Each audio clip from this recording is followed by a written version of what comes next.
함께 사도신경으로 신앙 고백하시겠습니다. 전능하사 천지를 만드신 하나님 아버지를 내가 믿사오며 그 외아들 우리 주 예수 그리스도를 믿사오니 이는 성령으로 잉태하사 동정녀 마리아에게 나시고 본디오 빌라도에게 고난을 받으사 십자가에 못 박혀 죽으시고 장사한 지 사흘 만에 죽은 자 가운데서 다시 살아나시며 하늘에 오르사 전능하신 하나님 우편에 앉아 계시다가 저리로서 산자와 죽은 자를 심판하러 오시리라. 성령을 믿사오며 거룩한 공회와 성도가 서로 교통하는 것과 죄를 사하여 주시는 것과 몸이 다시 사는 것과 영원히 사는 것을 믿사옵나이다. 아멘. 우리 함께 찬송가 204장 예수로 나의 구주 삼고 함께 찬양하시겠습니다.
오늘 우리에게 주시는 말씀은 고린도 전서 11장 23절에서 24절 말씀입니다.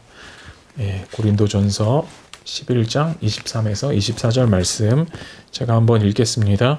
모든 것이 허용되나 모든 것이 유익한 것은 아니며 모든 것이 허용되나 모든 것이 덕을 세우는 것은 아니다. 누구든지 자기의 유익을 구하지 말고 남의 유익을 구하여라. 아멘. 오늘은 분별하는 우리들이라는 제목으로 함께 말씀 나누고자 합니다. 가끔 그 교회에서 제가 그 청년들과 상담하다 보면요, 그게 죄인가요? 라는 질문을 들을 때가 있습니다. 그러니까 예를 들어서 저랑 얘기하다가 청년들이 PC방 가는 게 죄인가요? 혹은 술 마시는 게 죄인가요? 혹은 어떤 일을 하고 싶은데 뭔가 좀 캥기는 점이 있을 때 그게 죄인가요? 이렇게 묻기도 합니다. 그래도 이런 얘기 들으면요, 다들 죄를 경계하는구나 라는 생각이 들어서 좀 안심이 되기도 하고, 죄를 멀리 해야 한다는 인식을 갖는 건 좋은 거니까요. 그러니까 좋게 느껴지기도 합니다. 근데 들으면서 조금 아쉬운 점도 있습니다. 뭐랄까, 좀 이렇게 뭘 하든 죄만 안 지으면 된다는 뉘앙스가 그 말에서 조금 느껴져서 그렇습니다. 우리 신자의 삶은 단순히 그냥 소극적으로 죄를 이렇게 피하는 삶이 아니라 하나님이 주신 자유를 가지고 적극적으로 하나님을 사랑하고 이웃을 사랑하고 또 영광스러운 하나님 나라를 살아가는 그런 삶입니다. 이걸 위해서 우리를 하나님의 자녀로 만들어 주신 것이지요. 따라서 어떤 일이 그냥 죄인지 아닌지만 따져보는 게 우리가 신자로서 할 수 있는 전부라면 그것은 그렇게 바람직한 모습이 아닐 수도 있을 것 같습니다. 오늘 본문은 이렇게 말씀합니다. 모든 것이 허용되나 모든 것이 유익한 것은 아니며 모든 것이 허용되나 모든 것이 덕을 세우는 것은 아니다. 누구든지 자기의 유익을 구하지 말고 남의 유익을 구하라. 우리 바울 사도가 볼 때 그리스도인들에게는 그 자유가 있어서 할 수 있는 일이 많았습니다. 이 구약 시대에만 해도 사람들이 하면 안 되는 일들이 많았어요. 당시 구약 시대 이스라엘 백성들에게는 그 주일, 그 당시엔 안식일이죠. 그 안식일에 일하면 하나님 앞에서 그것도 큰 죄였습니다. 나중에 죄를 용서받는 제사를 따로 드려야 했죠.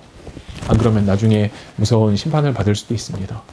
또 우리가 알다시피 어떤 음식을 함부로 먹는 일도 죄였습니다. 그들의 유대인 관습에 율법에 어긋나는 어떤 돼지고기나 오징어나 장어 같은 것들도 먹으면 안 됐었죠. 이런 이유의 이제 소소한 세세한 율법들이 많이 있었습니다. 그러나 예수님은 우리를 이러한 율법의 짐으로부터 이제 자유롭게 해주셨죠. 우리가 다 아는 내용이죠. 우리가 예수님 믿는다면 이제 구약 시대에 있었던 그런 율법들을 지키지 않아도 죄를 짓거나 지옥에 가는 것은 아닙니다. 따라서 우리는 많은 일들을 자유롭게 할 수가 있습니다. 그렇지만 그렇다고 해서 우리가 그런 자유를 행사하는 게 늘 옳거나 바람직한 건 아니에요. 왜냐하면 어떤 일들은 우리의 삶과 신앙에 전혀 도움이 되지 못하거나 혹은 다른 사람에게 안 좋은 영향을 끼칠 수도 있기 때문이에요. 즉 우리는 어떤 일을 할 때 단순히 이게 죄인가 아닌가를 물을 게 아니라 이것이 정말 내 영혼에 유익한 것인지 또 나아가 다른 사람들에게도 유익한 것인지 다른 사람들도 유익하게 할 수 있는 것인지를 또 우리가 물어야 한다는 것입니다. 그게 우리 신자들의 자세가 되어야 한다는 것이죠. 여러분 술 마시는 게 죄인가요? 술 마시는 일? 그 자체가 죄라고 정의하기는 어려울 것 같아요. 우리 성찬식 할 때 교회에서 떡과 포도주를 먹잖아요. 만일 술 먹는 것 자체가 죄라면 그런 의식을 예수님이 우리한테 제정하셔서 우리한테 지키라고 하셨을 리가 없겠죠. 근데 여러분 술이란 것은요 기본적으로 어때요? 우리 사람의 분별력을 흐리게 만듭니다. 그 안에 들어간 알코올이 그런 거잖아요. 본질적으로 마치 고추장이 매운맛을 내듯이 이 알코올은 우리 신경을 마비시키는 그런 효과를 갖습니다. 그래서 많은 사람들이 술 마실 때 절제력을 잃고 아예 그냥 그 술에 흠뻑 빠져버리게 되는 거죠. 절제해서 마시는 게 굉장히 어려운 거죠. 그게 이제 술이 갖는 특성입니다. 단순히 이렇게 그냥 적당량 마시고 끝나는 게 아니라 우리를 그 술 자체에 완전히 사로잡히게끔 만드는 그런 효과를 갖습니다. 술은 그렇게 우리의 정신을 마비시키고 우리를 또 무기력하게 만들고 그럼으로써 우리가 정말 하나님 말씀을 가까이 하고 또 그 의미를 상고하고 또 묵상하고 또 그것을 실천하며 살아갈 수 있는 어떤 힘을 또 에너지를 빼앗아가 버립니다. 그러니까 하나님 말씀대로 살아가는데 써야 할 우리의 어떤 정신과 사고력과 또 시간과 에너지를 술이 뺏어가 버리는 거예요. 술로 이렇게 자기를 채우는 일을 하다 보면 우리는 점점 그 하나님이 아니라 술에 의존해서 살아가는 사람이 되어버리게 됩니다. 물론 이 술로 인해서 또 다른 사람을 힘들게 하거나 또 여러 가지 복잡하고 안 좋은 그런 상황에 빠지게 되는 경우도 너무나 많죠. 우리가 알다시피. 이렇게 여러분 술 마시는 것 자체가 죄는 아니지만 이 술 마시는 것은요, 이렇게 우리 신앙의 가장 중요하고 본질적인 부분을 해칠 수 있는 효과를 갖습니다. 그런 것을 생각하면 어때요? 우리는 술을 멀리 해야 되겠죠? 꼭 그것이 죄라서가 아니라 우리 삶의 가장 중요하고 본질적인 부분에 해롭기 때문에 마시면 안 된다는 것입니다. 이렇게 우리는 늘 어떤 일 자체가 죄인지 아닌지를 묻는 데에서 그냥 멈추지 말고 그 일이 미치는 효과에 대해서도 좀 분별해 볼 필요가 있습니다.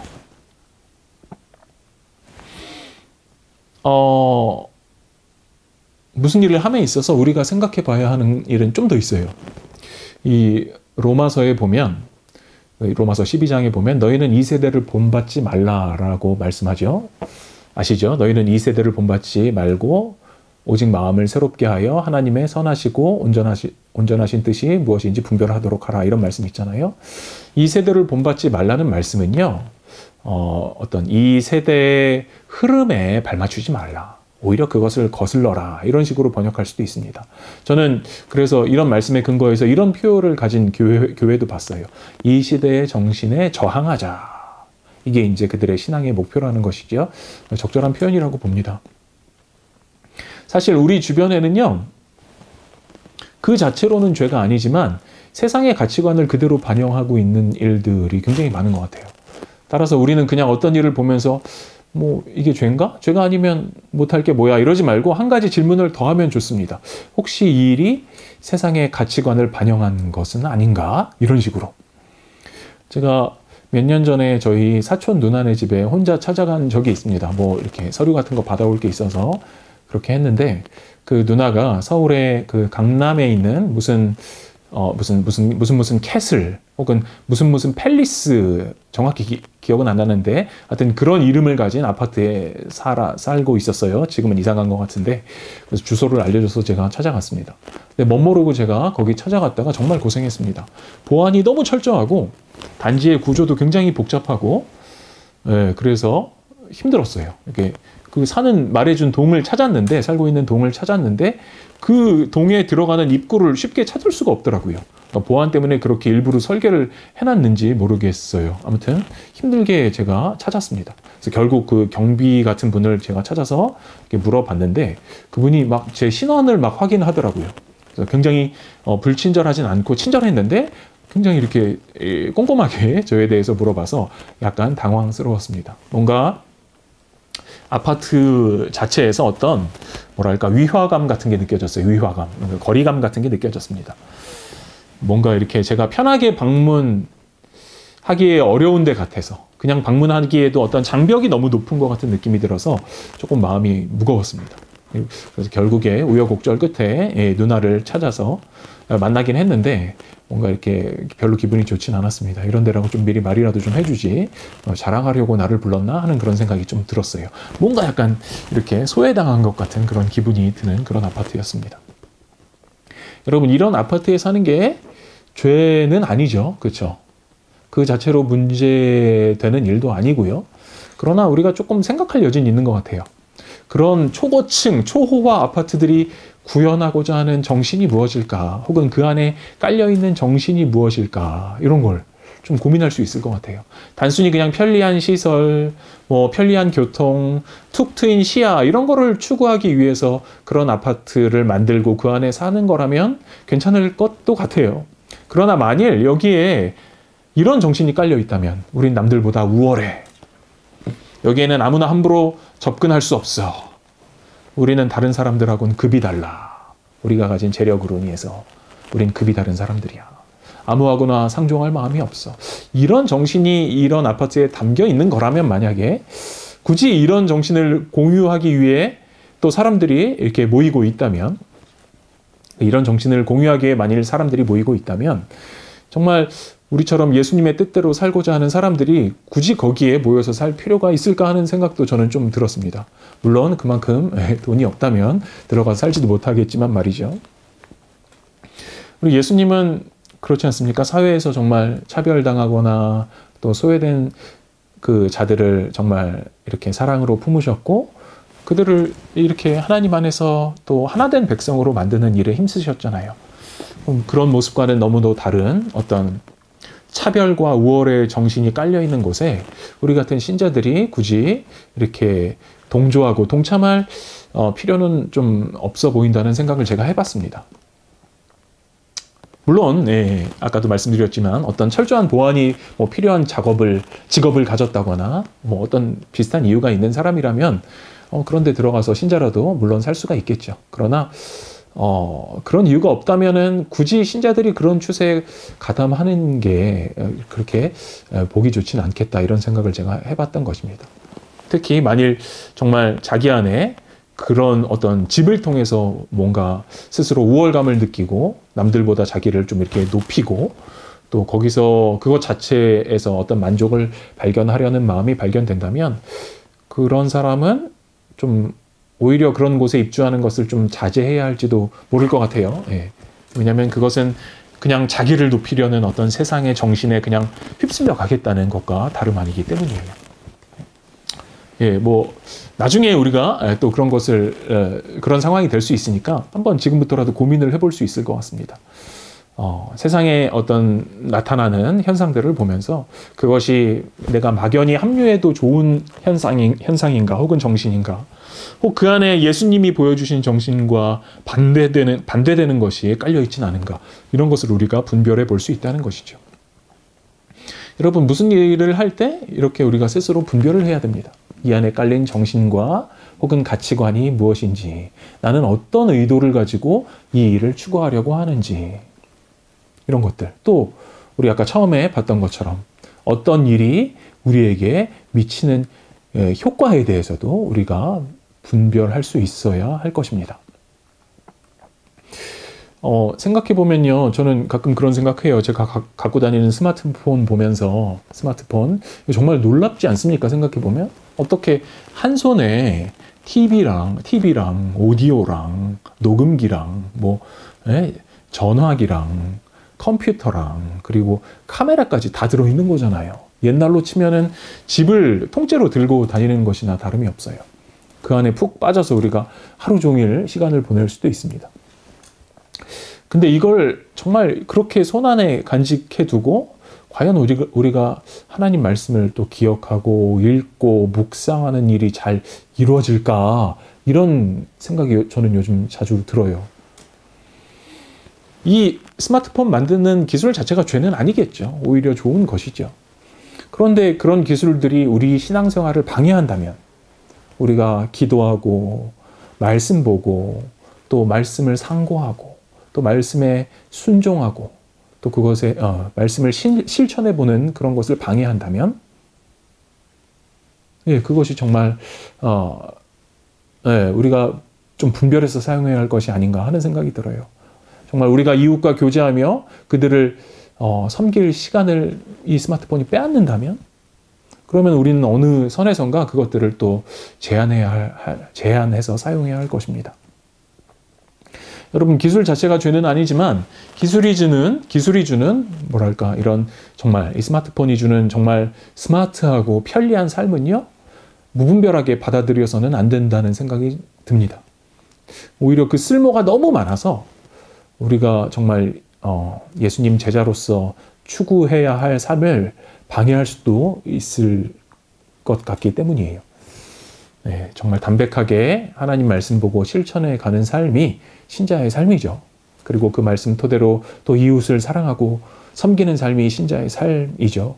이런 삶에 방해가 된다면 저는 그 스마트폰 같은 기술들도 때로 멀리할 필요가 있을 것 같습니다. 그럼 좀 훈련을 우리가 같이 하면 좋을 것 같아요. 어떤 분들은요, 좀 일정하게 좀 꺼놓거나 멀리하는 훈련을 좀 해야 될 것 같고요. 예, 그렇습니다. 그게 죄는 아니지만 우리가 거기에 마음을 뺏긴다면 그럴 땐 이런 종류의 어떤 절제와 통제가 필요하다는 것이죠. 그러니까 예수님 우리한테 서로 사랑하라고 하셨고 또 이렇게 특히 이웃 사랑하라고 하셨는데 일단 우리가 옆에 있는 사람들, 우리 주변에 있는 사람들 좀 이렇게 바라봐야 사랑을 하겠죠. 너무 이렇게 스마트폰만 들여다보고 있으면요, 우리가 서로 사랑하고 연합할 수 있는 그런 여지가 줄어드는 것 같습니다. 그래서 우리가 말씀드렸듯이 필요할 때는 좀 스마트폰에서 눈을 떼고 좀 마음을 멀리하고 또 서로를 잘 바라보고 또 서로 인사하고, 요즘 우리 학교에서 많이 강조하시죠. 서로 바라보고 인사하고, 예, 또 이렇게 함께 연합하는 우리 광신 공동체가 되면 좋을 것 같습니다. 그러라고 하나님이 우리를 이렇게 한 곳에 묶어주셨는데 우리가 서로 쳐다보지도 않고 그러면 이제 그럼 별로 바람직하지 않은 거겠죠. 여러분, 거룩한 것이 뭘까요? 거룩한 것이란 구별된 겁니다. 우리를 거룩한 백성으로 하나님께서 부르셨다는 것은 세상과는 구별된 존재들로 우리를 부르셨다는 의미죠. 그래서 우리는 다른 사람들과 똑같이 이 스마트폰을 쓰더라도 그것을 좀 다른 방식으로 사용할 수 있으면 좋을 것 같아요.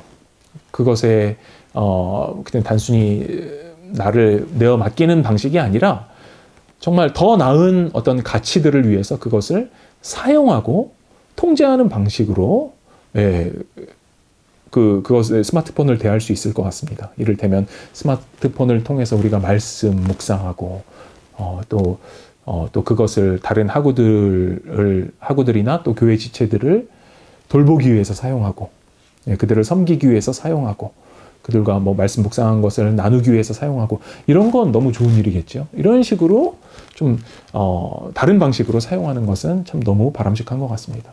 이렇게 하는 것이 우리가 속한 세상 속에서 또 어떤 구별되는 하나의 방법이 아닐까 하는 그런 생각도 해봅니다.